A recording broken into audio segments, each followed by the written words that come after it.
Hello, welcome to the Enlightened Times podcast. I've got a very special guest today appearing, and his name's Carl James, and he's an alternative researcher. And I'd just like to welcome you to the show. Thanks very much, Carl. Mark. Thanks for having me. Really appreciate it. Yeah. Yeah, Been a while, hasn't it? yeah. Thanks for coming on, because I've been You're welcome. been Yeah, I'm really looking trying to forward to get it. this together for a while, haven't we? Yeah. You know.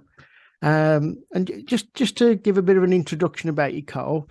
So you run, or you used to run, the Truth Seekers Guide website, blog website, and also Until I got currently locked out of it. yes, Censorship. you've been locked out there. There's no chance of getting back in on that one then. No, not as I can see at the moment. No. That was my own fault for trying to talk about some stuff that was going on in 2020, and they didn't like it. So yeah, Right, I tried a few times and locked out of it permanently now. So it's still there at the moment, as far as I know. So I looked a couple of weeks ago and it was still there. So well, that's yeah, good. how long that will happen for, I don't know. Yeah, the iron grip of censorship, isn't it? Absolutely. Yeah, it's a good website as well. Thank you. I got into that quite a while. It's been going a long time. I can't remember when I started it. I think it was around about 2011, something like that. Yeah. So it was a good few years of articles. Yeah. And some of them, I think, articles help form, because I'm going to go into it. You're an author as well of 4 books. They did, yeah. The books, yeah. I'll just give the books a shout out, because you've got Science Fiction and the Hidden Global Agenda, Volume 1 and 2. Yeah. You've got What Really Happened at the London 2012 Olympics, which I actually seen you do a talk on that as well. All right. Yeah, which was fascinating. Yes, it was, yeah. I so wish I'd have recorded that talk. I know. Yeah. I didn't myself either. So that was a fantastic talk. That was. Yeah. And your 4th book was the media Psyop, the 1938 War of the World broadcast, wasn't it? So yeah. And again, I've seen that you do a talk with Andrew about that. Andrew Johnson, yeah. Which totally fascinated me. Hopefully we can get in a couple of areas about that. Yeah, it's a really interesting subject. Yeah, it's a really interesting subject. Yeah, we can definitely get into that. Yeah, so that's good. And you've also got your other YouTube project, haven't you, which is the Electric Media Madness? Yeah, it's kind of where I think when I first started, because it was smack bang at the middle of, I think it might have been just at the end of 2019, something like that. Yeah. And the chap Dan Ryan, who you've seen all those early videos, is actually my nephew. Oh wow! And it was just something to do, It's just something, because I think he was going a bit stir crazy at the time and that, and it was just something to do for him. Life was pretty normal for me, as it was for some of us that just with it. But for other people it was obviously different. And well, they're really good, them videos. I really like thank you. Yeah. But gradually he's moved on to some other things at the moment. I mean, he may come back at some point and do some stuff with me, but I have been sort of moving. It's basically become a video version of the Truth Seekers Guide now, and I've been putting videos together based on little bits from my books and things like that. So a lot of that's been and having guests on as well. I mean, you and I are going to be doing something today as well for that channel. Yeah. I look forward to Andrew that. Johnson on there. I've got Chris Hampton from is it Open Cage Media now? It was Wolf Clan Media, but so I've got a few other people potentially in the future as well lined up. So it's pretty much becoming what that was. Oh, great! I mean, I like what you was doing on the Media Madness. Thank you. Media Madness got me actually reactivated a few things that I forgot about, like Quantum Leap and some of the old Star Trek. I mean, I've just recently bought the complete box set of the Star Trek. Have you? Yeah. Which one? The original series. The original series. Oh, you can't beat it.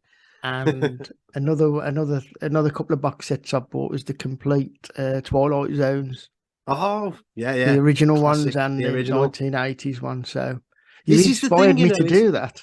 But the thing of it is, though, those series, there's so many fascinating stories around them, and that was what I wanted to do with Electric Media Madness, because it isn't just, as I demonstrate in my books. It's not just entertainment. It's not even just that because they do tell these little morality tales, these interesting little stories, cautionary tales about the world we live in and the world to come and things like that. But there's so much more to that. We can get into that with the whole Star Trek thing, because that was what got me going with it. But yeah. So I'm really so your videos actually, sparked all that off again. So That's I No, I appreciate that. that. Thank You you. know, Yeah. just to let you know that, because it's good to get feedback sometimes, isn't it? Absolutely, yeah, You know. yeah. So you've got so mentioned your websites and that. So just if you can give us a flavour of your background, because I'm definitely interested in that. You know, what led you into all this? You know, was it, you know, and you can go back as far as you like, whatever you're comfortable in sharing. Yeah. Just a bit of a background which has led you to where you are now. I think it was really my dad, to be honest. He was Right. my dad passed away in 2017, and that really quite derailed what I was doing at the time. You know, I don't think it was 2019 before I published Media Psyop, the War of the Worlds broadcast book. I mean, that was almost finished. I think I'd only got about 30 pages left to do, but when my dad passed away, you know, and but we were very close. You know, we had similar interests. We liked science fiction a lot. We both were interested in sort of like ufology and things like that. He actually had a UFO sighting back in the 1950s when he was in his teens, just about back road from where I live now. You know, when he was growing up, with him and a mate, silver disc. You know, and he said the way it moved around the sky, there was nothing around that he know of at that point in time that could move like that. And he told people that story all of his life. You know, and I met the chap who was his mate when he was a kid as well. He told the same story, you know, so I got no reason to doubt him whatsoever. So he had copies of like what was that one called? Adamski, George Adamski, you know. He had all the paperbacks and all that, you know, things like that. He loved it. He was really into it, you know, and that got me interested in it. And he would always be telling me these stories, even as a young child, you know, that JFK assassination, you know, and all this kind of thing. He'd be, you know, he was really opening my mind up to all this kind of stuff. And so it kind of went from there, really. Lifelong interest in esoteric things. But I think really it was after 2001, September the 11th, that kind of wasn't, I wouldn't say it was an initial thing. I certainly felt that something wasn't right. Seeing it on the day. But it took a while. Took a long time, actually, as with most of us, you know, before we've reached you know, Dr. Judy Wood's research and that kind of thing was really when it started to slot together, you know. And from there it's just sort of it inspired me, really, that and the science fiction thing, because the other thing that happened was that I'd been as you know, a massive Star Trek fan and all that kind of thing. Lots of other science fiction as well.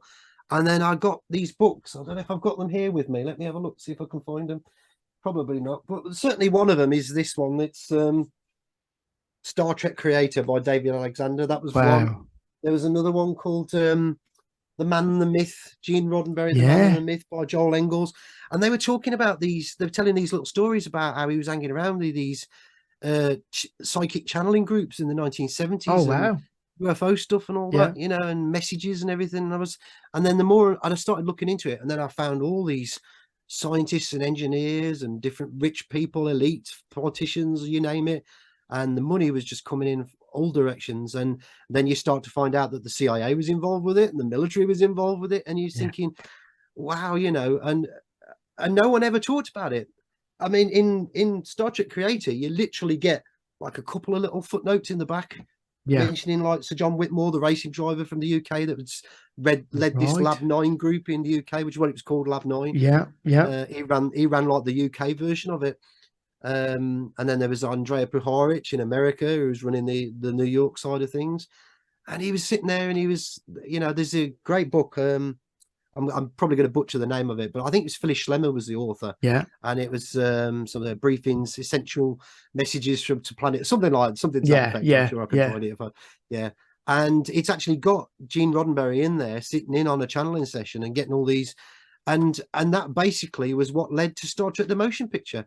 And on from there. And you know, he always said that he didn't really believe in extraterrestrials and stuff like that, but there was something going on there. If nothing else, if you wanted to be sort of sit on the fence about it and be skeptical, if nothing else, it certainly inspired all of his material. It certainly inspired all of his writing. I mean, there's no doubt about that whatsoever. But there's some, and I thought to myself, you know, no one's writing about this, no one's talking about this. And so I started doing articles, and then I did Science Fiction and the Hidden Global Agenda Volume 1, and well, which is on its own at that point then. And I got that much stuff, so I ended up rewriting it again, splitting it in two and doing volumes 1 and 2, including all the Stanley Kubrick stuff, and That's it. Yeah, you know, wherever I could go with it. Just it was fascinating, just getting into all. Yeah, well, it is. I've got to say, that both them books, they're so comprehensive and meticulously researched. It's like it's well, it's a lot of hard work. If you can take this compliment, they're like, it's like a masterpiece. Oh, bless you, mate. You know, honestly, it was hard work. It was really good. It was hard work getting it, but it's yeah. So that, I mean, see, Star Trek was one of the main areas then, and like I said, I'm just going to reacquaint with them. I've got them all to watch, so I'm quite excited about that. You know, to rewatch and you know, get into it again. And thanks to yourself for that, because it's watching your channel that really sort of. I appreciate that. Yeah. You know, got me going on that again. So, I mean, so obviously you wrote them 2 books. You get into a lot. I mean, you mentioned Kubrick there. And there's such a lot to do with Kubrick, isn't there? You know, 2001: Space Odyssey and all this as well. You know, around the moon landings and things like that. Yeah, I think certainly one of the things that I try to do, and I've hit a bit of I think I've annoyed people sometimes where I've said my take on the Stanley Kubrick thing is that I think evidentially he knew about it. I think you can prove that. Evidentially, you can prove that he knew about it. Yeah. He knew that there's something that was being covered up. Even if he didn't necessarily know exactly what it was, he knew. And I think he knew the full scope of it as well. Yeah. But I sit very much on the fence with this argument of he faked it. Yeah. Yeah. Because I don't, it's not, I'm perfectly open to the idea that he did, but I don't think evidentially you can actually nail it down exactly and say he was here, that was there. There doesn't seem to be anything evidentially that you can point to that you say, that's something we can say, right, that's something now that we can show that he probably did. And I have wound a few people up with that one in the past because people have argued with me and said, no, he definitely did it, you know. And I say it's a great idea. It's very plausible. It's very plausible because he was such a technical genius, you know. He was such a perfectionist, you know. It's the sort of thing that, but then of course, if the footage of the moon landings was so perfect, we wouldn't have anything to find wrong with it, which wouldn't have given it away as be. So, I mean, and again, people have argued, well, that was Kubrick leaving the clues there for us, like he did in all of his films, to let us know that it was fake, you know. But and that's just speculation, you know. It's because he came up with the technique. Was it him who came up with the technique? Which I've heard spoken about, to do with backgrounds and foregrounds. I think I can't remember which way around it was. Whether it was front screen projection or rear screen. I think it was front screen projection. Yes, but basically it was this screen with these tiny little glass beads that were you could reflect the light. You know, if anybody watching this, you can check it out on the internet to see how it works. But as long as you had something in the set that was creating a dividing line between the ground and the background, it was almost flawless, you know. As long as you'd photographed your plates for behind, perfect, you know, pretty good quality. And Kubrick was good at doing that, you know. He believed in really good quality film footage and things like that. And it's interesting actually, because one of the things that I am going to get into, I had somebody contact me that had spoke to somebody in the special effects aspect of Hollywood. One of my contacts. And I don't know how the conversation came up, but it was to do with Stanley Kubrick and the moon. And this person said, people are all looking in the wrong direction. They need to be looking at Douglas Trumbull, who was one of the special effects guys on 2001. Right, okay. And then went very hush-hush about it, didn't say anymore. And I'd heard something about that a few years back. There was a channel that used to be on, I can't remember the name of the channel now. It was these two British guys that were based in America. And they used to go to like UFO conferences and things like that. And they'd interviewed somebody at one of these conferences, and this person had said, Douglas Trumbull faked the moon landings. Now this is just purely, you know, what people had said. There doesn't seem to be any evidence of it, but I've started looking into Douglas Trumbull, and he's got some interesting, I mean, the types of cameras, the types of lenses that he used. He was basically responsible for creating the IMAX setup that we've got now. You know, it wasn't exclusively him, but there's some CIA connections there. There's some military connections there and things like that. Right. He's recently got, a couple of years back, got involved with this, what looked on the surface to be like a UFO investigation, where he was using these like 4 or 8K cameras to try and photograph UFOs in the sky and things like that. Yeah. It turned out the whole thing was a scam. Basically, he was trying to create a film for his this IMAX setup that he was trying to like showcase something, and he'd basically faked all this UFO footage with special effects and that on it. He owned up to it afterwards. He owned up to the fact that it was just a promotional stunt he'd done for this film. But for quite a while, he'd got these little videos floating around on that were promoting all this stuff. He'd got like this van with this chap in the back of it with all these special cameras and lenses and telescopes and all this kind of thing, going out, traveling around, filming UFOs and all that. And he was promoting it as it was a legit thing. Turned out that it wasn't. So okay. I've never heard of him, by the way. I've never. Oh, right, okay, yeah, he's quite a famous chap. He worked on Star Wars special effects. He worked on Close Encounters of the Third Kind. He directed Silent Running. You've seen Silent? Have you seen Silent Running? No, I've not seen. No, I'll be making a list of all definitely these. Worth checking out. Yeah. I get them the two mixed up. I think it was called Brainstorm. I can't remember. Someone in the comments is going to correct me on that one, probably, if I'm wrong. But it was the film that Natalie Wood died on. You know, the famous death of Natalie Wood, Christopher Walken and all that. Yeah, that was the film. That film got to. So there's all these weird stories sort of floating around Douglas Trumbull. Does it mean anything? I don't know. But I'm certainly, like I always do, I'm looking into it to see if I can nail it down. I haven't got there yet, but it's interesting. So, well, that's good that you're exploring and you know, really drilling down into some of these areas, because like I say, I've never, my attention never been on that chap. I've never even heard of him. You know, I've not gone that deep.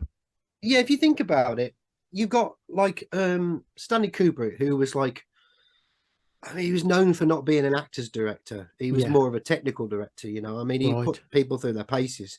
I think it was on Eyes Wide Shut where he made Tom Cruise walk through a door like 130 odd times or something like that. You know, anybody else would have just said, "Oh, this, I'm off." You know, But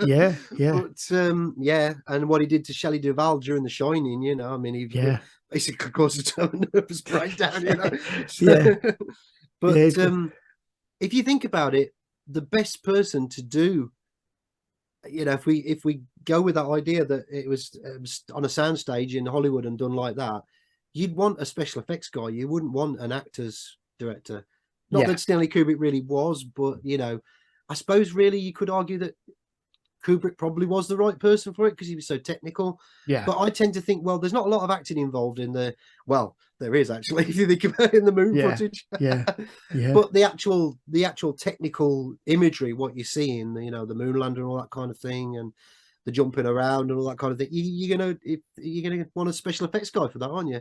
Indeed. Yeah. I mean, I find Kubrick quite fascinating, really. His involvement with a lot of and connections, because he did Clockwork Orange, wasn't it? Yeah. So he's got a whole list of repertoire. One of his films are just something that, what was that film made about him? About where he leaves the clues. Well, I've gone out of my head. Was it? Room 237. Yeah. Jay Widener, I think, was it? Yeah. Okay, so I've not seen that. It's something I wanted to know. Right. Could you give us a little bit of a background about that? Yeah, I mean, it's a controversial film, and it tends to be one of those places that when people want to sort of debunk Kubrick's knowledge of anything, or certainly whether he might have been involved with the moon, they always go to that and say, it's just a load of theories about the meaning of The Shining, the film The Shining. But you know, there's a lot of subtext in The Shining. People, and I think the main contentions with that film, I don't think it was, now that I think about it, was it was Jay Widener, and I don't think it was Jay Widener's film, but certainly Jay Widener was involved in it. He was one of the people that were interviewed in it, and he brings up the but more to the point, if you want to get the Jay Widener's perspective on that, I think it was Kubrick's Odyssey. He did there was talk about there being a third one at one point, but he did Kubrick's Odyssey and Kubrick's Odyssey 2, and he lays out all the front screen projection, the partition line, and he looks at the photographs from NASA of the moon footage and all that kind of thing as well, alleged moon footage, and draws the lines in that where you could see the potentially where the separation line could be between what was on the sound stage and what was about, all that kind of thing. So that's very much Jay Widener's research. But he's in room 237, and he talks about that there's this idea that there's visual and sort of dialogue markers in The Shining that indicate that Kubrick may have been involved with the moon landing fakery. And but there's also there's sort of a treatise on concentration camps in World War II, things like that. There's also the genocide of the Native American Indians is another hypothesis that The Shining's about. I think that's certainly 3 that I can think of off my head. I can't remember what the others were.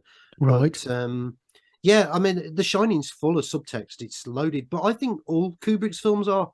I think all Kubrick's films are. You know, you've got, and even if you don't want to look that deeply into it, you know, the basic plot of the film, you've got Lolita, which is about basically. You know, can't talk about that sort of stuff on on the internet these days, but yeah, pretty much speaks for itself. You've got The Shining, which has got all this stuff in it. You've got Clockwork Orange, which is about state control and mind control and all that kind of thing. You've got Dr. Strangelove, which is a damning indictment of the military industrial complex. So is Full Metal Jacket. I mean, that is just scathing about the military institution, you know. Then you've got Barry Lyndon, which is about the elite types in Europe, you know, way back when, and they were all sort of interbreeding with each other and all the rest of it, that, you know, and the power and the rest of it. And then you've got Eyes Wide Shut, which is just, I mean, you take your pick with that one. You know, it's about cultism, it's about the elites, the secret societies. There's allusions to mind control in it, you know. And then, of course, literally just as he's finished doing his editing on it, he has a heart attack and dies, and that's it, you know. Wow. I mean, because of the experience I've had in my life with sudden, my dad's was a sudden loss, it was a heart attack, you know. Unexpected, but it turned out that it was a completely legitimate thing, you know. It was just something that we didn't know, he didn't know about. So I'm perfectly open to this idea that people can just naturally have a heart attack. But when you look at somebody like Stanley Kubrick and what he's putting out there, I mean, that Eyes Wide Shut is really like, ooh, you know, you don't, you're messing with us now, mate, that's kind of thing. Almost like they were looking at him and thinking they're not having that. So you have to wonder.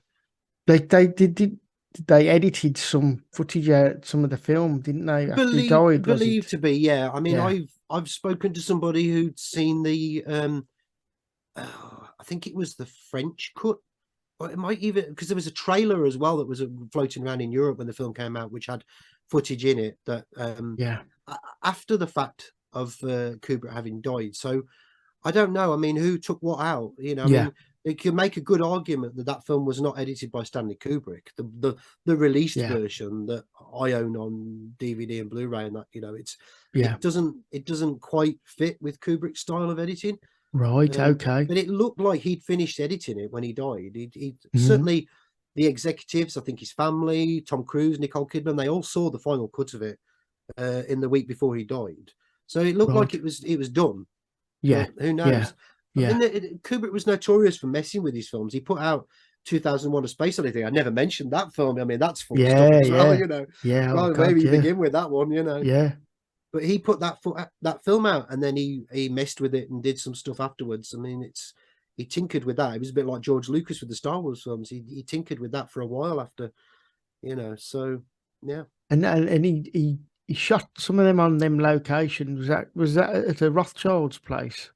Yeah, it was. I think the outside of the elite party house thing in Eyes Wide Shut, that was Meckmore Towers, which did belong to the Rothschilds, and they had I mean, I think most of us now have seen those pictures, haven't we, online of the elite parties that the Rothschilds had there, and the masks they were wearing and that, and it looks very much like the stuff that's going on at that gathering, I shall say. Of the in Eyes Wide Shut. It's an interesting one, that, isn't it? Eyes Wide Shut, Definitely, especially, you know, some of the scenes depicted, like rituals and stuff, which is something. Well, I mean, it's more than ever now, isn't it? Over the last 3 years, that this stuff is like everybody's more people waking up to some of this stuff being actually true. And I think again, because it's very difficult to talk about these things online nowadays. That's a certain something that the Hollywood people like to use, that they put into their body and makes them healthier, which we can't talk about. Just a disclaimer for everyone. We're very limited on what we can talk about here. Yeah. You've got all that kind of stuff. And what's interesting is there's a bit of film.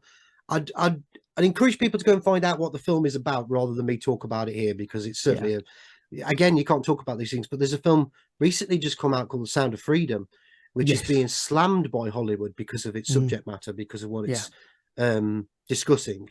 But people like us, we've known that this stuff has gone on.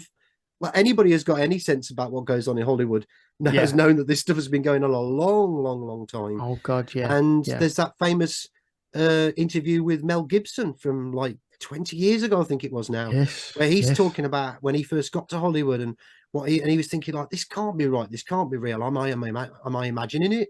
But the stuff that was going on, it's all the time. It's and just because Me Too and Time's Up has come along. Don't think that it stopped. No, because it hasn't. No, that's right. That's right. It's interesting. A certain island somewhere will prove that. Yes. I mean, do you think the Me Too was? Is that some type of psyop, or is it a disclosure? Have you got any opinion around that? I think that I think a lot of those movements, anything that's kind of tied into sort of like social change at the moment. And I think there's a genuine, legit thing behind it. I'm not discrediting that side of it at all, because obviously, it's like with the diversity and inclusion thing, you want people to get their opportunities and all that. I don't, I would be mortified if I thought that somebody called me racist as a man, because I'm about as far from it. I was brought up on Star Trek, which is about infinite diversity and infinite inclusion. I've always lived my life like that, but I think behind the scenes of all of these movements, especially where Hollywood's concerned, there's a lot of power brokering, there's a lot of money making, there's a lot of quangos, going on. A lot of people are profiting from it, and it also creates the sort of dialectic, the dichotomy, the one thing versus the other. So you've got people to, it's like politics, isn't it? Choose your side, and I think it's doing the same kind of thing. It's dividing society. It's pitching people against each other, and they're all shouting at each other on social media and that, and planting their flag and choosing their sides. And all, on the caveat that a lot of these people probably do genuinely believe in the causes, but I think there's a lot of wrangling going on, and this, I can't help but look at like what Andrew Johnson exposed with finding the truth, holding the truth, all that, is limited hangouts. And I think there's a lot of limited hangout going on here. It smacks to me of a psyop. It smacks to me of social engineering. It's psychological warfare. And you think about what we've had going on in the last few years. Fear is the key. And if you've got everybody frightened to death and pitched against you, and everyone's frightened to say anything, think anything, do anything, you've got society like that, obey and conform, consume, stay. I like the t-shirt. Like they live, isn't it? It's like they live. It's interesting you mentioned that, because it sort of ties into a little bit of, if we go back quite a while, of political correctness and the nanny state and all that. It's almost prepping, wasn't it? It was, to some degree. And there's people that argue that it's cultural Marxism. People have said things like that. Certainly Yuri Bezmenov warned us about it, didn't he? He talked about how this stuff's coming through to infiltrate American culture. He was saying that it was it Russian infiltration, Soviet infiltration at the time. That's how he put it. But I think there's a possibility that all they did was just dusted this down, slapped a new coat of paint on it, and off you go. Hold it out. it's obviously, like you say, about the Russian element where he's like breaking down the family, wasn't it? That was part of That's what the he was bricks in saying. the Yeah, wall. yeah, yeah, Yeah, yeah, yeah. yeah. And obviously we've seen that's come to fruition. Mm. Very evidence there is, isn't it, with the breakdown socially of the family. I think it's very clever what's happened, because it's placed Mm. people in a position where what would normally be considered common sense Yeah. and logic and open debate, open discussion about subjects, has been sort of cornered completely. The argument's been cornered on it completely now. Yeah.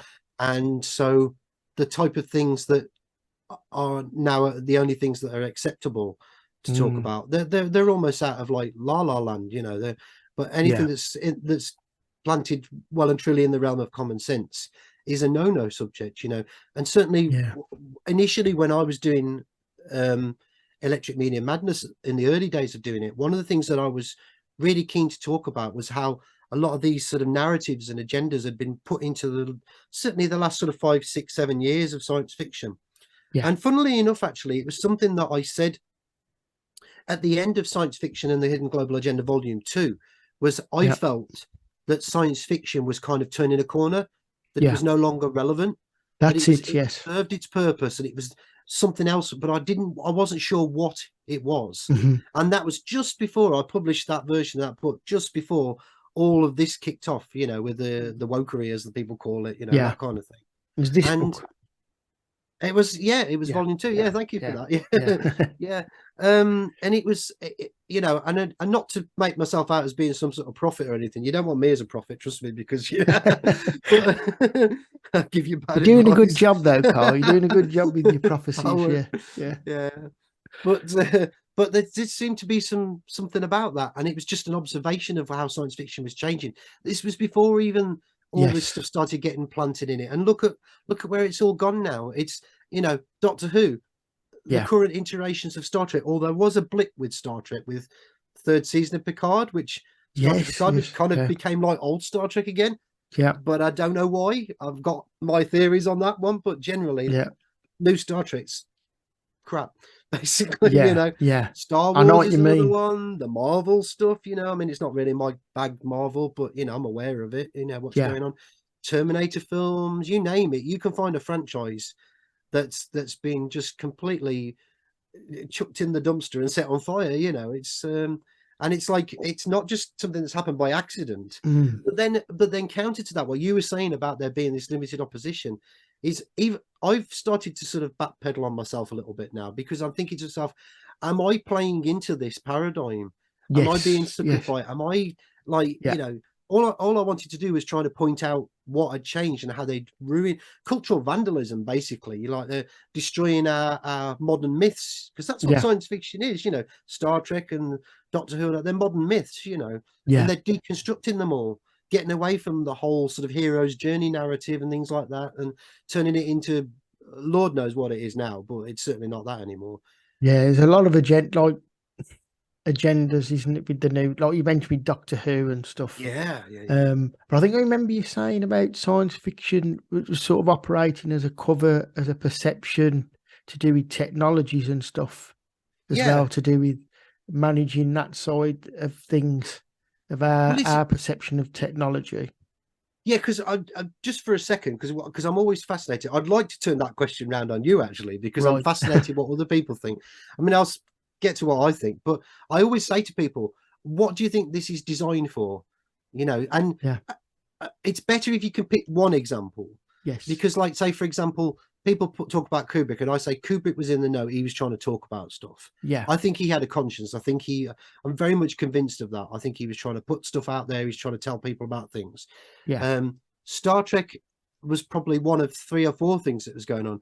Gene Roddenberry was hanging around with all these psychic channeling UFO groups and all that kind of thing. Yeah. And he might have been paid even to spread their message, but in a metaphorical form in the stories.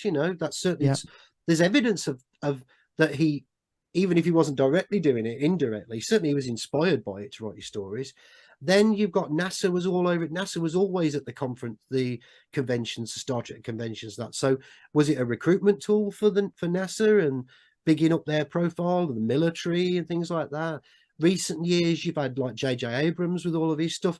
Yeah. CIA and the military are all over him, you know. Yeah. So is it running a dual purpose? Is it psyops for them? Is it also a nice little recruitment tool, paint them in nice colors and that? So yeah. So what do you think? What do you think about all the science fiction's role? I think the science fiction is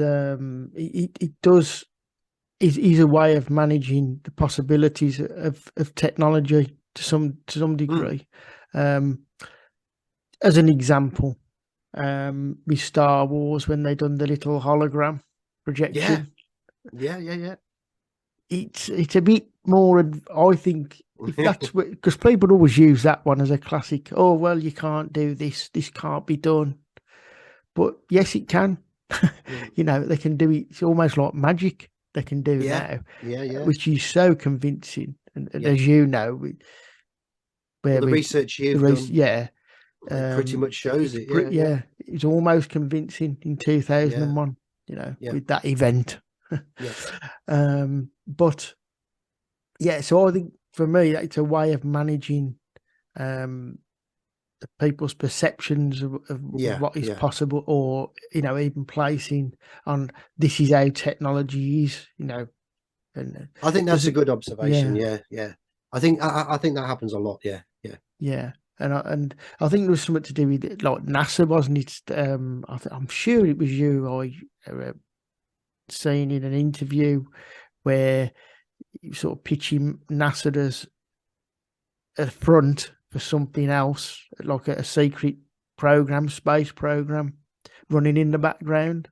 Potentially, yeah. I mean, it's again, it's limited hangout, isn't it? It's a place that they can point people to and say, this is what we're up to. And time and again, I don't know. Again, this is the thing: is you don't know who's doing what. You know, I think there are good guys in Hollywood. I don't think there are not many of them, but I think I do have contacts in the media, and they've got a conscience. They feed me information every now and again. I have to be very, very careful about because I could potentially expose who these people are. It wouldn't take long to figure out who they are. Certainly in terms of if I started talking about the work that they did. But you know, they tell me things all the time, and I think this does sound like science fiction, but it's real. You know, it's the work that they're certainly one of my contacts. It's the work that they do, and it's staggering to think that the media is involved in that kind of thing. But when you think about what media is doing, it's a psychological warfare machine. It would make sense that they would have all these clandestine little operations R&D going on all the time, and I think the science fiction thing, for a large part, I think it is that. I think it's about acclimatization. It's about limited hangout. It's about misdirecting people. It's about getting people ready for potential. Just let's face it. I mean, we see in Star Trek: The Next Generation in the 80s and 90s, they'd got iPads. Yes. Yeah, they got iPads before they were even known. You know, and even back in the 60s, Star Trek, Gene Roddenberry and they were hanging around with, you know, like Rand Corporation people, and I can't remember what it was ARPA, and then it was DARPA. I don't know what it was called back then, you know, if it even existed back then. But certainly, you know, the Air Force people and all that kind of, you know, they got access to some pretty nifty technology in terms of being able to look at it and inspire them. Yes, I mean, that sort of brings me on a little bit, Carl, to mention this book. Oh yeah. Okay. This book, and I'll just, I mean, you wrote about Rick Clay in this book. I mean, you wrote about so much in this book, but just to mention about the technology, because there was something in there where he seemed a little bit ahead of his time with some of the things that he was disclosing. I mean, I learned through Rick Clay about this technology where they can project sound into your head and things like that. And that was back in 2007-8 when he done that legendary 4 hours of red ice. Yes. Yeah, radio, you know. But just to go to your book, because you talk about Rick in that book. and I just felt he was touching on about technology, wasn't he, as well as all the other stuff he was enlightened about to do with that, the 2012 Olympics. And just if you could just sort of allude a little bit around that, because and why you put him in the book. And we can touch on the book, because I think the book's really relevant as well. I think what we're talking about. Yeah, I think it wasn't so much what I mean. Definitely, I picked up on what you were saying, because he kind of, how he portrayed it was very odd. He kind of, I'm not sure if it was that he got like a download, for want of a better putting it, in his head, and it was just too much, because he died under very, very strange circumstances as well. That was something else that I covered in the book. And a lot of people say no, he didn't, but I still think there was something a bit amiss with that. And he talked about, like, which kind of ties into like the Serge Monast stuff, doesn't it? The blue beam. Yes. Because he talked about the second coming and things like that. And I remember at the time thinking, oh, this is way out there, you know. This is even, I'm struggling with this a little bit, you know. It's and he said, he kind of put that idea out there that the Olympics would probably be a staging area for some sort of event. It would probably be, we'll say FF, you know, because I don't want to use YouTube doesn't like that word, those words either, does it? But a staged event, we'll say. And I never ruled out the possibility that might happen. But so, I mean, I'll just quickly say one of the things that I did cover in that book was this idea as why that didn't happen. And I did wonder whether it was to discredit, because it was getting quite vocal. It was being put in the mainstream newspapers. That idea was. And I don't think, I know, you know, we should have to be careful about we say these things, but certainly Ian R. Crane took a lot of that out, didn't he? What Rick Clay put out, took it out. And I think he muddled a lot of that up. And a lot of people gave him the credit for that. But it was Rick Clay's work. Yes. And you touch on that in the book, don't you? About that. Because certainly Ian R. Crane started tailoring his talks towards that after the fact. There's going to be this staged alien event at the Olympics 2012, you know, and invasion or some sort like that. And then, of course, Nick Pope jumped on that bandwagon then as well. And it turned out that he was only doing it just to promote this computer game that was called Burning Skies, I think it was at the time, if I remember rightly. And just the whole thing was just a scam, that was, you know. So I did wonder whether a lot of this was to discredit people that were looking into it, so that if a lot of people were saying something was going to happen and nothing happens, it makes everybody look like kooks, you know. And then other people said, well, maybe exposure to it, the fact that everyone's talking about it, they had second thoughts, they didn't do it. I was very much of the mind that the Olympics were going to be about a ritual rather than seeing something. And I still maintain that it was. You can see it's all over it, you know. The opening ceremony, the closing ceremony, and the Paralympics closing opening ceremonies as well. But Rick Clay was really locked in on this idea of so you have to wonder, I mean, have you got any thoughts on that? Because I revisited Rick, because I didn't actually hear the full Red Ice at the time, because it was behind a paywall, wasn't it? It was, and it wasn't until they released I think the other 2 hours or something, the 2 hours, because you used to get the first hour free and then the second hour was behind the paywall. I knew somebody who was signed up for it, so they were able to get me at the time, get me the other parts of it. So I think I heard it around about 2008, the full version. But I've got thoughts on with Rick. I mean, it was last year, funny enough, around about August 2021, that I started to reassociate, you know, get my interest back in some of his research and started going back into it. So, funny enough, it was around his birthday. Right, okay. And I was posting stuff on Facebook. Little did I know that it was around Rick's birthday. And that month, August, a significant month, because when he passed away, wasn't it, on the 28th of August? That's right, as well. So the timing of it, And there's some other things which I'll probably talk privately about to yourself. But yeah, so I think he was quite open to a lot of definitely, stuff, especially about Blue Blast Media and stuff like that. Did he actually mention Serge Monastin? Yes, he did. Can you remember?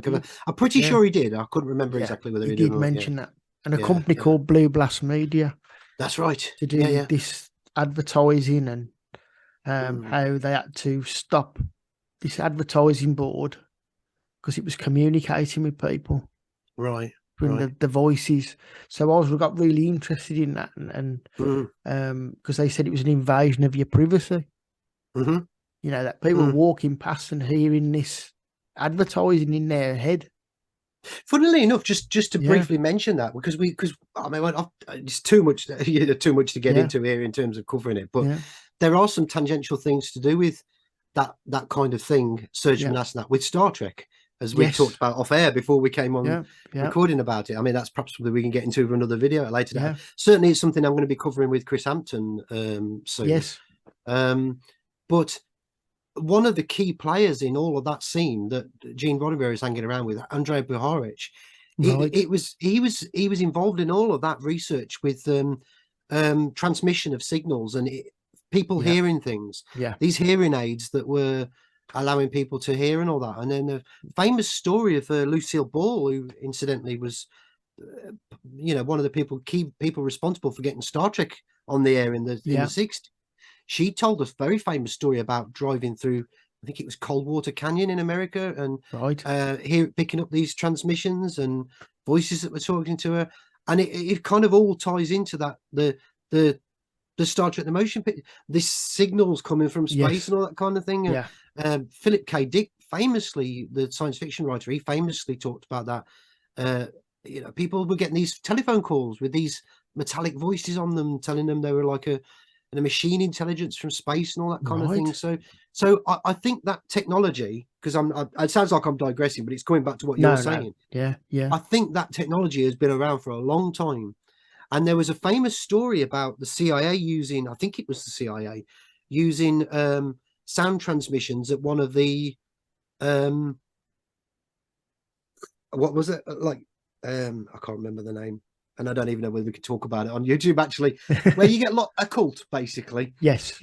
And they were transmitting this thing that sounded like God, and it was that Charlton Heston's voice or something like that. Wow. I'm only vaguely remembering the story. It's just come to me. But, so I think that technology's been around for a long time. Using frequency transmissions to mess with people's brains and things like that. And so you have to wonder where Rick Clay's concerned, going back to what the point of what we were getting at originally.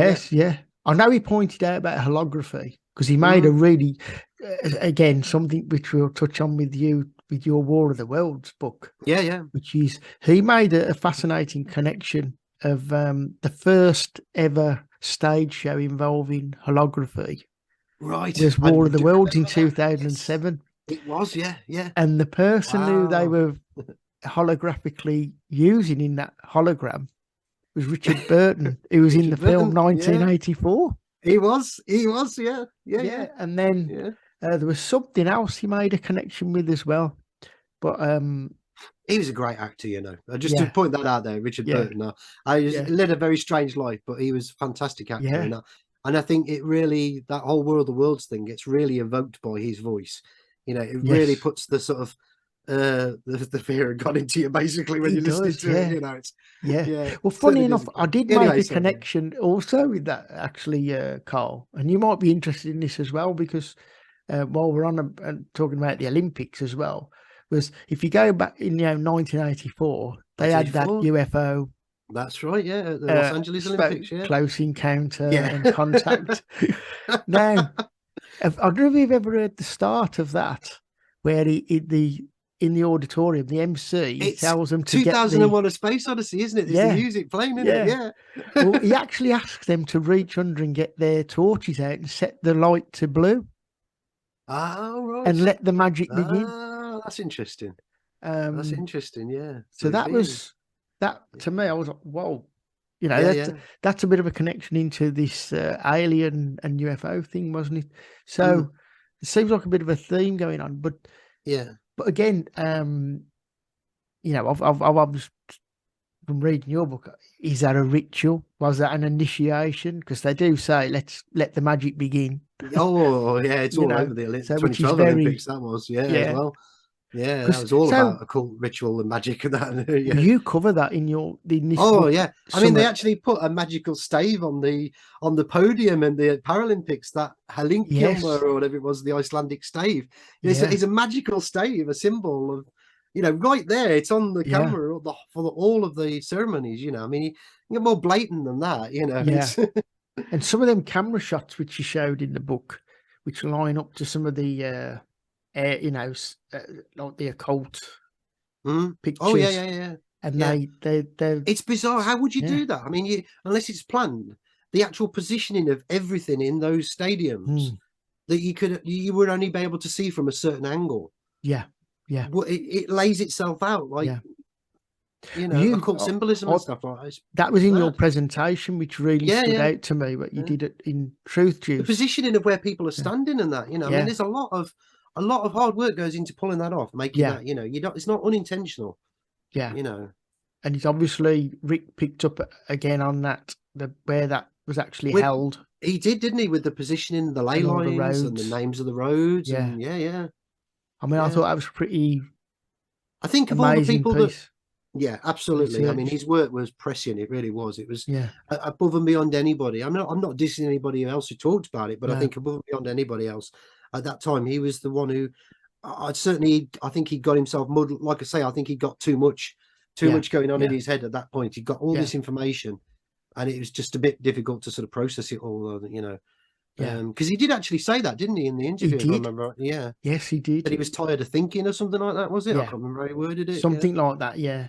And that interview catapulted him into like the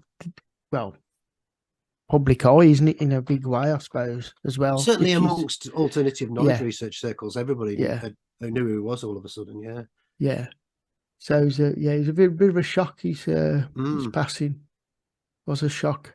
But you're just going back to your book about that, because there's a 7/7 connection as well, wasn't there, with the ritual or the closing ceremony? I think that was in. I think it was. Let me think. The red bus, I think it was. That was the 2008 Olympics. That was. I think it was the handover to the UK. Yeah. So they allowed, obviously, at the end of the each sort of turnaround of the Olympics every 4 years. At the very end, they allow the country who's going to be hosting it next to put in like a little display of something that's sort of epitomizes the culture that's, you know. And they did this red bus collapsing, didn't they, with what was his name, Jimmy Page, Led Zeppelin, that's right, and Leona Lewis, I think it was. If I now you're taking me back now, it's been a while since I've read this stuff. It's amazing how it comes back to me. Whole lot of love, and then of course Led Zeppelin is notorious for their connections to, especially Jimmy Page with Aleister Crowley and all that. You know, it's just Crowley, that's the whole. And the people lying down, and they walk the child over the backs of the people and that, and it's like they're zombies, aren't they? It's like they're clambering at the side of the. It's really full on ritualistic stuff. And so 2005 was 7/7. So, you know, I mean, it was 3 years after that. But what a way to sort of, you know, it's almost like rubbing people's faces in it, isn't it? In a way. And of course, it's very insensitive, and it was. I mean, they announced that we got the Olympics the day before. 7/7. Yeah. That's right. Everybody. I know they said everybody was on a high, and then you know, on an energetic level. I think that was by design, actually. Yes, you know, I mean, you can't get into that subjects too much, but certainly, if you look at all the things that were going on in the world. In the weeks leading up to that, things that connected to the UK quite a bit, actually, as well. The G Summit was being held in Scotland or something like that. Eagles, that's right. You know, there was loads of stuff that was going on, And I remember seeing at the time, you know, these like, you know, you go past a shop and you'd see like the newspapers out the front, or like the Radio Times as well. And there was all these patriotic symbols, you know, the flag and all that and everything. Yeah. And then of course they do that, and it's almost like a psychological warfare, demoralizing sort of thing, isn't it? You know, it's I mean, I've always felt that they use things like on an energetic level, like you know, with Diana when she passed, that was like an energetic change in the country. You could, It was one. And whether you felt that, Carl, with when that happened with Diana, I mean, the music they were playing constantly on the radio, the whole vibe, it completely like being in a strange time. You know. I've picked up on it very much so since. I mean, that's a good example of it. But for me, since 2016, I've picked up on that a lot. I even had, which is too long for me to get into. It's not that I don't talk about it. I will talk about it. I did write an article about it, but I had just in it as a snapshot. It was basically like a reality shifting experience in 2016 after I'd had surgery on my back. And a lot of things changed for me, and I was constantly butting heads with people, having conversation with me, saying, I don't remember that the way you remember it. And vice versa. People were saying that's the same to me, you know. And I didn't even know about this thing of what they called the Mandela effect at that point then, you know. And how it came about, my suddenly knowing about that. I'd had all these experiences going on for a while. My dog used to chase the pigeons in the back garden. He's an old geezer now. He can't manage it anymore. He has a bloody good try though, if he can. You know? Lucky pigeons now. But he used to love it. And I used that. And I used in my mind. I used to think the what was it called? Dastardly and Muttley, the cartoon. Catch the pigeon, you know, stop the pigeon. And so I goes looking for it on YouTube, and it's not. I don't. How I remember it is not. It's different. I think it's Stop the Pigeon, and I remember Catch the Pigeon. And and people were putting in the comments, "Oh, Mandela effect, Mandela effect, Mandela." I thought, what's this Mandela effect thing? Little did I realise that I'd been experiencing something comparable to that for the better part of 6 months without even realising what it was, you know. So I'm very much of the belief that something in our sort of, you know, if you're getting into energy and consciousness and all that, it might sound like woo-woo stuff to some people, but you know, it seemed real to me. That something in the last sort of 5-7 years has been going on in the world. There's been some sort of shift going on, and I think that all the noise, all the stuff that's going on in the world has been a distraction from that, to get our consciousness focused into negative stuff instead of something much bigger going on. They're steering it, aren't they? Or stealing it, taking our attention away, or stealing our energy, you know, if you want to go that far with it. But I think I look at the pinnacle thing. 9/11 was another shift, wasn't it, energetically? I think. Absolutely. Funny enough, just to mention that about the monolith. and 2001 and because we had that thing pop up recently as well, didn't we? That it's funny how our attention. I mean, I don't and I'm thinking we can get quite tuned into this stuff, can't we? And we start seeing the patterns, and but our awareness is really heightened. And not to an example might be, you know, I think I've mentioned to you earlier about the number 23, which I've been researching. I mean, I know we can focus on things and then like we always see it, but I think some of this stuff has been deliberately placed. It's encoded, isn't it? It's encoded into our fabric. I mean, of whether reality. that's a group of people doing it, or whether it's the universe's way of reality's way of giving us a sign, and it's encoded in that way instead. But it's definitely encoded. It's there. It might be a number. It might be a symbol or something. You know, it's absolutely. I mean, that sort of gets us into a little bit, just to blend in, which is your other book, Carl, because we mentioned this. I mean, is there anything about the Olympics about in this book that you'd like to mention, rather than me just shift off? Not really. No, I think we covered that. The main central things of that was about the ritual, and also about this idea that something was going to happen that didn't play out the way people thought it was going to be. That was always my central idea with that book, and then building up all of the evidence around that for whichever argument you want to take. But it kind of, it's a good segue actually into War of the Worlds, because it's a very similar kind of thing. It's setting you're setting something up. Yeah. And that's a staggering story, because you know, the War of the Worlds, you have this radio broadcast on October 30th, 1938, Orson Welles and the Mercury Theatre on the air. And they did it intentionally as a, for want of a better way of putting it, a fake news type thing. You know, it was like a news broadcast. It was like, I mean, fake news is commonplace in the mainstream media nowadays, you know. But back then this was revolutionary, and he actually said that he wasn't trying to dramatize something. He'd had this idea in his head for ages that he wanted to put out something that was fictional but portray it as real, and see how people would react to it.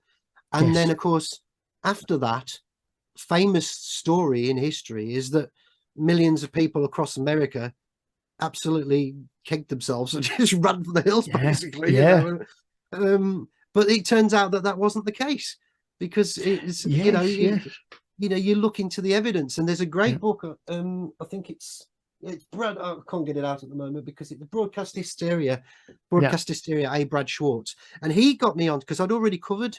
I think I did a small section of science fiction in the Global Agenda, Volume 1. I think it was on the War of the Worlds, just a short piece. And then I read that book from A. Brad Schwartz, and he got all the documentation of the letters that were written to the FCC, CBS, the Mercury Theatre on the air. I think it was about 2,000 letters, something like that, you know. And then beyond that, you'd got all the polls that were done by Gallup and the polls that were done by CBS, surveys. You know, you're talking thousands and thousands of people. And it, obviously, skeptics will say, well, that's only just a snapshot. But it's a very good snapshot of what was really going on. And again, the newspapers were saying that people had committed suicide, that there was heart attacks, that people had murdered people and all this kind of thing. There's no record anywhere of anybody having died under any of these circumstances at that point in time. There's no hospital records. I mean, it may be that something happened, but it just wasn't documented. But the evidence mounts up that reaction was not the way the newspapers and Orson Welles himself and that they just publicized this massive narrative that millions of people had just gone crazy. And that's not to say that there weren't people who were frightened by it. Some people did listen to it and believed it. Some people did believe it was real. They might have only just believed it for a few minutes, but you know, well, they might have believed it for an hour maybe or something like that. And there were people who did panic, but it was nothing like the level of people that history is, the official version of the story is, that, you know. And then of course, looking into it after the fact, you start to see that there's these people that were involved with the Radio Research Project. They were all it was all being funded by the Rockefeller Foundation. And even before the War of the Worlds radio broadcast, they were studying the effect of radio on the listener for the Rockefeller Foundation through this Radio Research Project. And then literally the day after the War of the Worlds, they decided they wanted to study it. They did all these surveys, gathered all this data, blah, blah, blah. And then they decided to abandon all the data that they'd got and just put out, I think they used something like 130 cases in the book and narrowed it down to like a dozen people. And they purposely chose people who'd been terrified by it so that the bias was there. It skewed towards everybody panicked. So of course that then became, that book became really famous. It was used in academia, you know, and Orson Welles always, whenever Orson Welles talked about the radio broadcast, he used to say, oh, there's this great book written by Hadley Cantrell that says everybody, millions of people panicked, blah, blah. It's just not true. But of course, that's, you go to Wikipedia. I mean, I know Wikipedia is not exactly far from the gold standard of truth, but you know, you go to these places, these official sources, and they all say the same thing. You know, millions of people panicked. It doesn't seem to be any evidence whatsoever. But then kind of begs the question then of what was really going on. Certainly they were studying it. They lied about how people reacted. And I think the Psyop there is one of two things. It's using the media to see how people react. and then you can create psychological warfare out of that, which we've seen that happen Absolutely. ad nauseum. Yeah. Yes. Yes. You wouldn't have had anything of what happened anywhere near what happened in 2020 wouldn't have happened if it hadn't been for the media. Yeah. Yeah. The media steered that completely, driven. steered it. Yeah. Totally driven by them. Yes. If people actually went out of their houses and saw what was really going on in the world, it would have, what's going on here? Yeah. It's like watching Jack and Ori on the telly. You know? Oh God, yeah. It was like that constant, like you say, repetition is the art of programming. Yeah, exactly. The daily updates of deaths. Yeah. Obviously, it went to cases then, didn't it? And I think the template for that, and many, many other things, has been the War of the Worlds. I think it was. Yeah. You could argue that you could go back and read Sun Tzu, The Art of War. Yeah. Fear is the greatest enemy, and all that kind of thing. Yeah. Psychological. War on the battlefield. Intimidate your enemy, frighten them to death, and you've won half the battle already. But I think in terms of media, I think the War of the Worlds was the first time. Not only, it's not so much about what they managed to achieve. It's more about the fact that they were able to then spin a narrative afterwards. Everybody believed it. Everybody was frightened by it. Yeah. That was the Psyop, I think. Yes. After the fact. Yes. Because you keep repeating that story for nearly 100 years onwards. Eventually, no one knows any different. Everybody believes that everybody was frightened by the War of the World broadcast. What a lie. Mammoth. Yeah. And that's gone into history, hasn't it? Into history that happened. It just isn't like that. No. That shows what you can do when you can manipulate people's memories, people's information sources, the media, all that kind of thing. And there's no disputing the fact that they used the research at the beginning to do that kind of thing in future. If we can tell this story a certain way in the media, who's to say that people, if we perfect it, people will believe it in the future. If we perfect it, that was the test run. War of the Worlds was the test run. Yeah. So we'll tweak it, we'll perfect it. Eventually we'll get it so that whatever we tell them on the media, they will believe it then. It's like the litmus test, wasn't it? I guess it was the beginning of proper first. Yeah. I mean, again, it's a platform, isn't it? Radio. So it was. Well, it was the main one at the time. There was no television to speak of. It was movies and radio, newspapers. That was about it. And what's interesting about that is how you've sort of cleared that up about people not panicking, because my initial perception of it, that people did commit suicide, people did panic, people did leave town and everything. So it's we can easily get hoodwinked into false histories. That's written.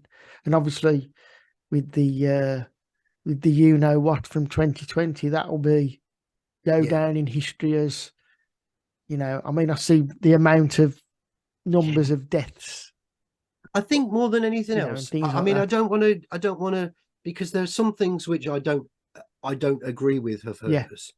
But I will mention this book. It's Laura Dodsworth's The State of Fear. Oh God, that's in the background of your thing. Yeah, it's a good book actually. I don't agree with everything she says in it, but but in terms of showing the nudge units, the 77 Brigade, and all that psychological warfare in the media, without that, it would not have played out the way it did. And she documents that really well in that book. She had a whistleblower, didn't she? Yeah, and the nudge units and stuff. I mean, fairness to it, there's a lot of other places that were reporting that stuff before she put her book out. Yeah, but Andrew Johnson put loads of stuff out at the time, and Richard D. Hall did. Yeah, you had UK Column as well, who were putting stuff out on a week, 3 times a week as well. And yourself, you were putting bits and pieces out whenever you came across some of that. I tried to, but I didn't get very far. No, you very quickly got locked out of you. Yeah. Lucky enough, I didn't ever put anything on my blog. Right. So yeah, you got hit on social media. It was mainly fake book, as they call it now. But I've had a few of them accounts. But but you end up in an echo chamber eventually, don't you? Yeah, you do. The way they set it up. But I noticed that you got that book because I've said it before we started. Your background is. I'm looking at what. Yeah. Oh, he's got Mark Devlin's book up there. He's got this. He's got Quantum Leap. I move things around all the time because I've got loads more. And that wall's just a snapshot of what I've got. I've got stuff all over the place. Yeah. So I periodically, some things always stay where they are. Yeah. For sentimental reasons, things Yeah. like that. But books and I'm always swapping things out, moving things around, because I think I want people to see that this time. Yes. So they'll read that. It's a great background. I mean, you seeing that background actually got me into buying the box set of Quantum Leap, so as well. Yeah. So one of the days I'll tell you an interesting story about that. It'd be too long-winded to get into about the JFK episode of Quantum Leap, and Donald Belisario that wrote that series, because he had some connections to Lee Harvey Oswald, the chap who really that episode. Yeah. Oh wow. Well, that's we'll have to have a chat about that. Yeah. Because it's so much, just like I said at the start, your research is so vast, and what you've put in your books, it's so meticulously done, and you cover such a lot that we can't even scrape the surface. No. I mean, it really would. I'm trying to do a volume 3 at the moment. When like when will I get it done? I don't know. Yeah, because just every day there's something else. There's more, and it just keeps piling up. And I'm thinking, how do I distill this down? How do I, there's just so much, and it's just with the craziness in the world at the moment. There's always something new every day. It is, and I mean, just going back to the 2020. I mean, that was something we touched on earlier. Was that did cause a lot of divide, didn't it, for a lot of people? And division, and things were done which the unthinkable, wasn't it, of discrimination and things like that. So we was talking about being inclusive. So that had quite a devastating effect for a lot of people. Yeah, I was in quite our lucky, community, actually, probably more so. Do you think so? Yeah, in terms of how it people who are switched on us from people that weren't. Who were open-minded people, perhaps something wasn't right. Which to some degrees, I know it's scratching the surface again, with little leaks, which I think were planned disclosures, whether it's Matt Hancock's messages about deploying a variant to frighten the pants off people. It's again, we talked about the idea of what science fiction does. Yeah, I mean, I can't. Again, we can't get into them. I was talking to Chris Hampton recently about things that I'd like to cover. Yes, I have got a great long list of things. V for Vendetta. Yes. I can't talk about why, and they'll have to be off YouTube. They'll have to be the 4th season of Torchwood, Miracle Day, where all of a sudden nobody could die, and the pharmaceutical companies are steering the whole thing. There's a series from 2009, I think it was, Utopia, 2 seasons. I can't even say what that's about on YouTube, because I've literally read it out the back of the box. So go away and check that out, people out there, folks, anybody watching. They did an American remake of it, which incidentally the first season was broadcast in 2019, just before things happened, so they cancelled it because it was too close to the knuckle in terms of what it was. Yes. There's episodes of Stargate SG-1. Fans out there will know what episodes I'm talking about. Again, I can't mention what it's about. It's the Ashen episodes. They meet this alien race called the Ashen, who comes to save humanity. The episode's called 2010, and I think there was a sequel to it called 2001. The episode titles, not the year they were made. These were the episode titles. And this alien race comes, and they give a medicine, shall we say, to the human race to make them live longer. Right. And it turns out to be a way to get rid of everybody. The opposite.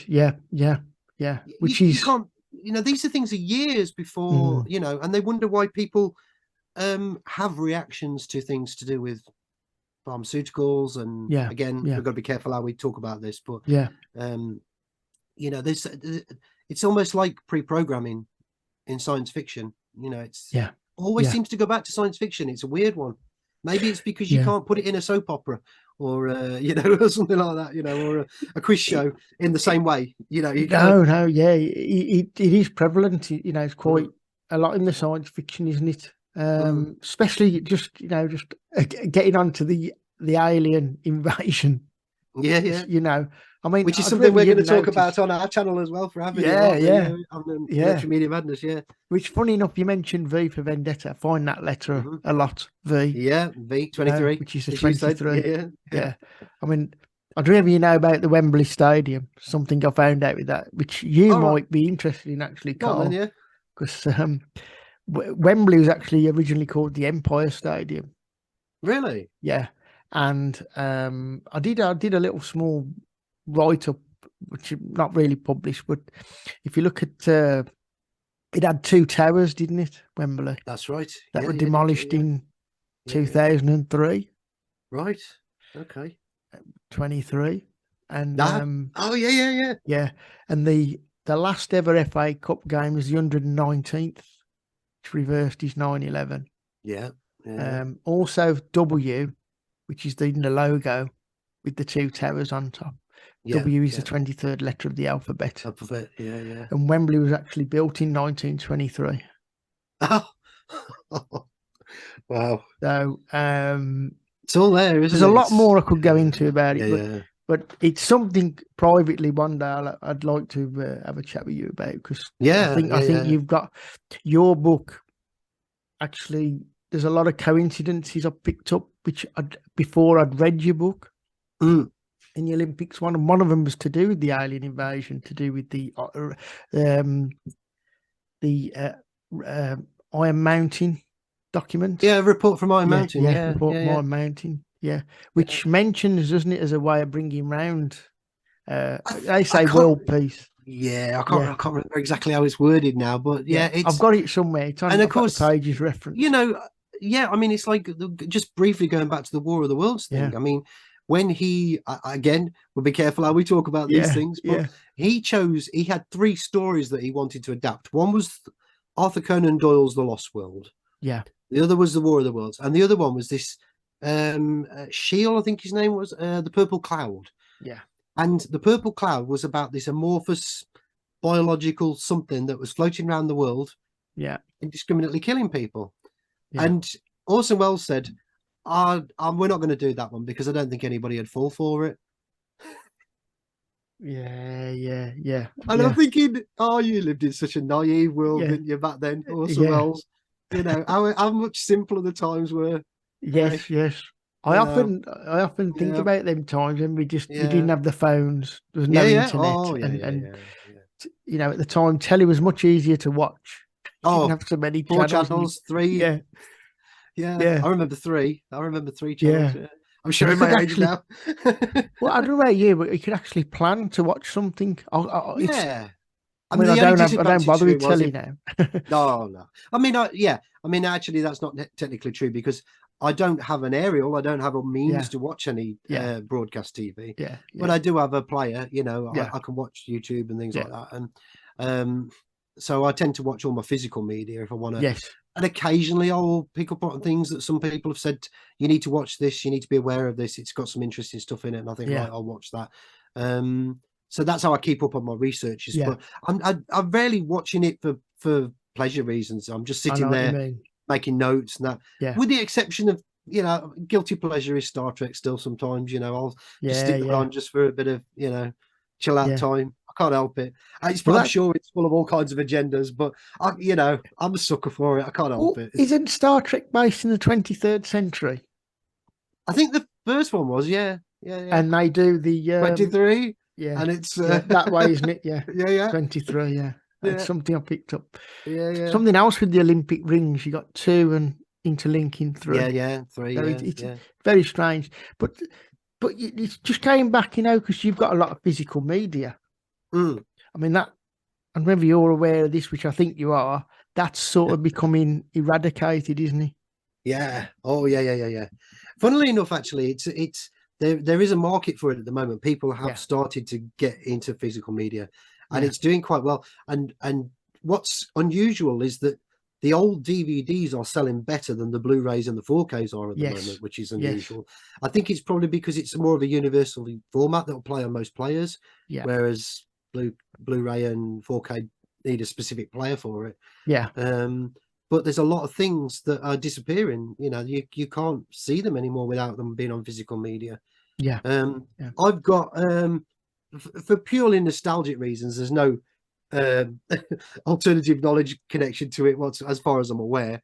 There was a show that used to be on in the 1980s called Moonlighting That's a blast Oh, from the yes. past for some people. Bruce Sybil Willis. Shepherd and Bruce Willis, yeah. And I own the whole box set of that on DVD. Yeah. You can't get that. You cannot get that anywhere. It's Really? not, it doesn't even exist, and it's not broadcast anywhere. I'm sure you could probably find an illegal across the high seas broadcast of it somewhere, you know. But in terms of owning it or it being broadcast on any channels, it isn't around. No, You know, things so are being deleted things slowly. are just being removed from history, and yeah, and I think I touched upon that recently in a video I did about 1984, because there was a point where people were really trying really hard to get 1984 deleted from history. Yes. It's happened with a lot of things, you know. It's well, they're actually altering things as well, aren't they? Like faulty towers and stuff, and I found that rising recently. Yeah, I found that recently. I don't know if you caught that video. Yeah, I think you did. I did about the 666 encoding in Star Wars. Somebody contacted me and said I'm lying. You know, it's not that at that point in the film. I go back and check it. It's been altered. The film's been altered. I don't know why. It's the time coding of things is different from what they used to be. So could symbolic that is could be. I did speculate that there might be a conspiratorial reason for it. Probably not, but it may just be that they like, you know, they've notoriously messed with the Star Wars films over the years, and it's probably. But you have to wonder if something was placed in a certain place in the film by George Lucas for a reason, and then somebody doesn't like that being there anymore, so we'll just shift it a few minutes, and now it no longer has that significance attached to it. Yeah, I think purely there's speculative a lot on my part, but you know, you have to wonder. Well, you pointed it out, and you was right. You know, I've got it physically. It was factual what you said. And then somebody commented on the video and said, "Yeah, I've got a copy of it as well. It's the same." Yeah. Well, there was this thing about throwing the baby out with the bathwater. I mean, that obviously that comment you had, what you read out in your video, it's almost like they've completely thrown. Yeah. Without to be.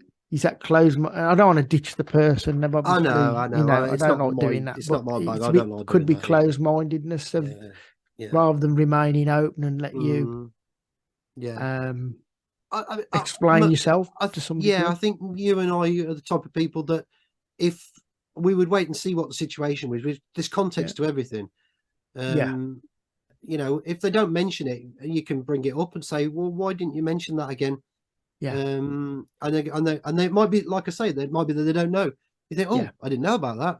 I'll correct myself accordingly now. You know, I think the onus is on, especially people like us that do alternative knowledge research. You know, because people are already there's so many people out there sitting there waiting for us to slip up. Yes. I think we've always got to be on our game. You know, we've always got to be on top of the information and that. I think it's like you say though. I mean, I've had it happen a little bit myself where, you know, I've come across new information and I update my information and I will publish what's been updated and what's changed and why I've changed. An example might be that the famous nose out. Footage. But funny you should say that about, because I've still got all my old very well, I can't get to them now obviously, but all my old 9/11 articles that I wrote way back, sort of like 2012, probably before that, I think. I archived them all on there. I didn't alter them because I wanted people to see where my head was then, as opposed to where I was after the fact. That's it. You know, there were things that I don't agree with now that I know are evidentially disprovable. But I think I might have actually put a disclaimer on the bottom of the article saying, "Don't forget, this is where, if you want to see where I am now more, read this article at a later date and you'll see where I am," kind of thing. I think the onus has got to go on people to do that. Very much so.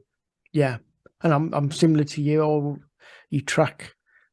Like the nose out actually had new information from a researcher called Conspiracy Cuba, and he proved that it was a dust ejection. I mean, and he proved it quite comprehensively. So you update that, and actually having that new information made a lot more sense to what we were looking into. You know, But I guess having the humility, isn't it, to I think some people stick with something that put themselves out there and they won't shift on it. I think ego is a problem with people. I really haven't got much of one, you know. I'm just easy come, easy go, you know. Just with the wind, basically, in terms of how people perceive me. I'm not worried, you know. I'm really not bothered what people think of me, you know. It's but I think you've got to adopt that approach in life sometimes. You just got to go with the flow, because that's what life is. And if one of the things, certainly in the last few years, I've learned is that you know, you get into the whole energy and consciousness thing, you really are just a twig in the breeze, you know. And but then at the same time, you're also part of this much grander design, which we're all connected to, and it's and then it's become infinitely more important. Then, you know, we're all important in the grand scheme of things. So it's perspective. It's where you sit at that moment in time, how you perceive yourself to be in the grand scheme of things.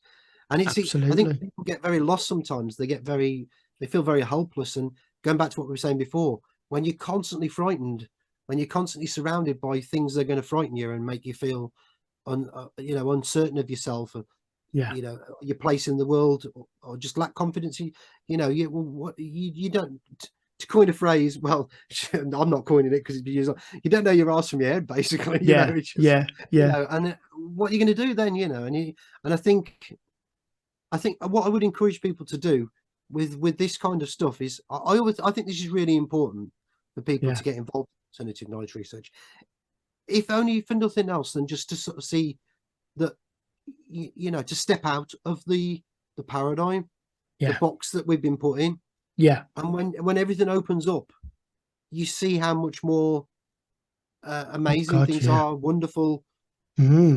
It's not people say to me sometimes, oh, don't you feel quite sad that you don't really listen to music much anymore, or you don't watch film, you know? No, I find it really freeing. You know, it's I don't live by the conformity anymore, you know? Yes, interesting you mentioned music, Cole. Because because you had got a bit of a pass for music. I was, which I didn't mention at the start, as I should have done. So you played in bands and produced some work. Principally, it was the same band, but we were a covers band, and then eventually became a tribute to the Who, and did it for almost 15 years, I think, something like that, on and off. There was no sinister reason to why it ended. It just kind of everybody started having other interests and going different ways and that. And certainly by that point, then I was spending a lot more time doing talks and writing books and things like that. So there really wasn't enough time to do both. Took a natural ending. Took a natural ending, and it was a good time as well, because towards the end we'd done some really big, high-profile events and things like that. So it was nice to go out on a high. Do you know what I mean? But it's the same with all these things. Your perspective changes on them, and I don't listen to music much. I don't miss it. It's weird. But, you know. I mean, that's interesting. Because I don't know whether because I'm a little bit, I'm very much the same. I don't see a lot of the things I used to be into music-wise. I see in a different light. And I think perhaps that's maybe because of Mark Devlin and his books.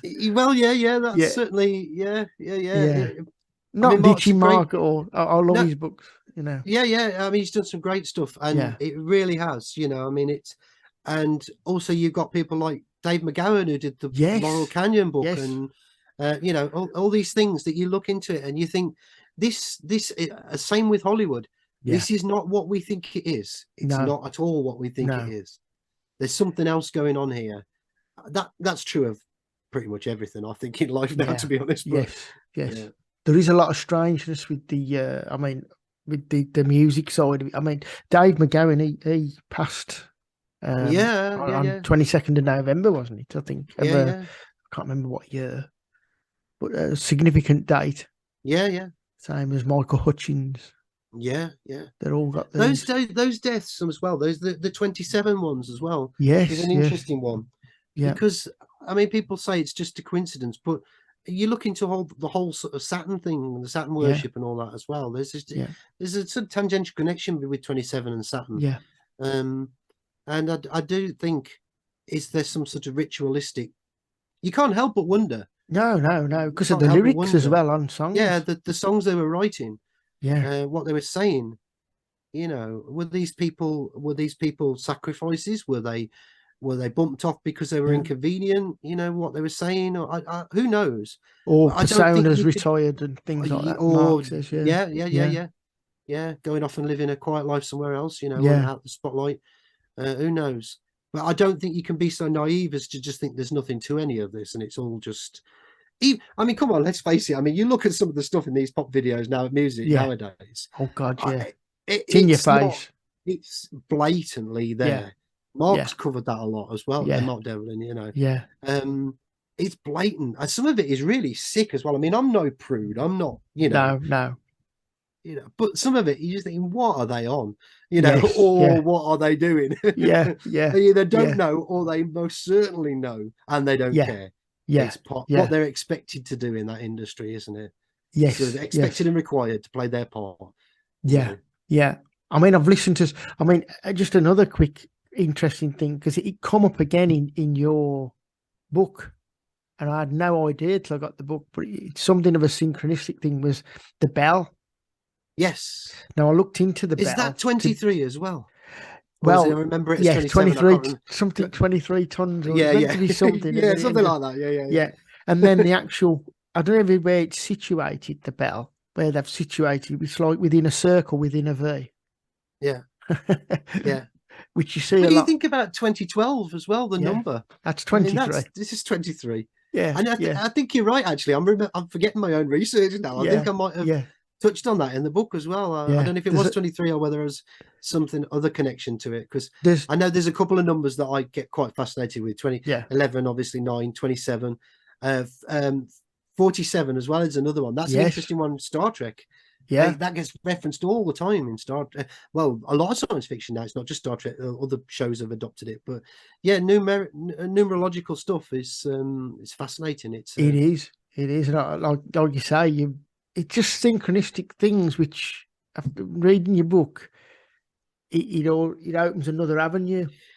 Well, I don't as well. Yeah, I don't tend to believe in coincidence. I mean, maybe I'm being naive, but You mean you're not a coincidence theorist, Carl? Well, my argument is if you, and I say it again, and I've said it in a video recently, you flip that coin and it comes up heads, that's what. Yeah. You flip it 10 times and it keeps coming up heads. You do it 100 times, it keeps coming up heads. You do it 1,000 times and it keeps coming up heads, and there's no tails inside. That's not a coincidence. Something's going on. Something's going on. Yeah. And I believe that the universe is reality, whatever this is that we're experiencing now, is like that. These things are all around us all the time, but if we're not paying attention, we miss them. We don't realize. Yeah. And I do believe, going back to that story I was telling you about before, when I had my reality shift experience, it freaked me right out the first time it happened, and I made a conscious effort to not think about it, and it stopped within a week, maybe a couple of weeks topped. Everything realigned itself back to how I remembered it before again. So I consciously took control over it. Yeah. And I've had discussions with people. Some people have said to me, do you think there was some sort of mind control going on? Everything inside me makes me believe that it wasn't anything like that. It was something outside of reality. It wasn't, I wasn't being steered by somebody. There wasn't some mechanism going on. I do believe that kind of thing does go on, that people's sense of reality is being messed with by technology and things like that. I do believe that. Absolutely. I'm convinced of that. I've seen enough, read enough, that sort of thing. But I think in my case, there was something else much larger going on. And I think it was almost like, because I did have what I can only describe loosely as being like an NDE experience when I had my op on the operating table, and it started with that. So who knows? But so when people, this idea of our reality being, it's just a shift away all the time. It's just how we notice it. It's what that old saying, is it? Is energy flows where attention goes? Yes. That's a good saying as well. Yeah. Your points of attention. Yeah. I mean, we're nearly drawing to the end, Carl. Okay, that sounds great. But brilliant. Just before we leave, okay, you know, you mentioned you're speaking with Chris because I know you got some engagements and some new projects. Yeah, and yeah. I always like to leave the viewer with, you know, where they can go and, you know, look you up and you know what you're up to. I know you got a presentation that you're going to be doing with War of the Worlds. So if you just want to explain, you can mention where, you know, anything got lined up. Yeah, I hope, I mean, I don't know if this video will be out, but if it is out before and you are in the area and anybody wants to come and visit, and I think Mark's going to be there as well because he's going to. We talked about you filming it, didn't you? So, yeah. Which is the 14th of August. This is a Monday 2023 evening, at the Mitre in Stourbridge. That's Kieran Woodhouse and Matthew. I can't remember his surname.